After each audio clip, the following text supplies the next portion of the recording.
Kur e ka përshkruar Ibn Abbasi radhiyallahu ta'ala në pejgamberin alayhis në Ramazan, çfarë ka thënë? Kana Rasulullahi sallallahu alaihi wasallam ajwad an-nas.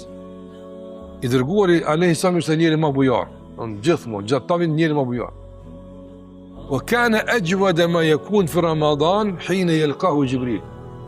Mirë po ishte shumë më bujar në Ramazan kur e takonte Gjibrilin. Tash, takimi i Gjibrilit është mundësi e mirë? Me të lyp Gjibrili muzatet, a thush, jo më zonë, mundësi e mirë, për po, shtrasti madhë.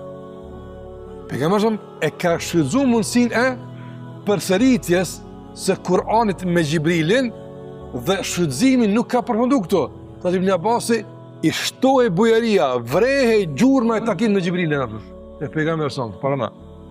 Që çka ka pas më shumë nga bujaria e tij, nga ibadeti që ka pas te Ramazani. S'ka çfarë pa vërejt apo. S'ka çfarë pa vërejt. Dhe ti ki mu taku me Ramazan, i thush vetes tonë. Un kam qenë një besimtar i devotshëm, apo kur Ramazani u vrekje qënë, e që kjo është që e shfrytëzimi, kjo që e mundësia, që të rëbohet e artë, që të rëbohet margaritar, që të rëbohet e shtrejve e rëndësishme.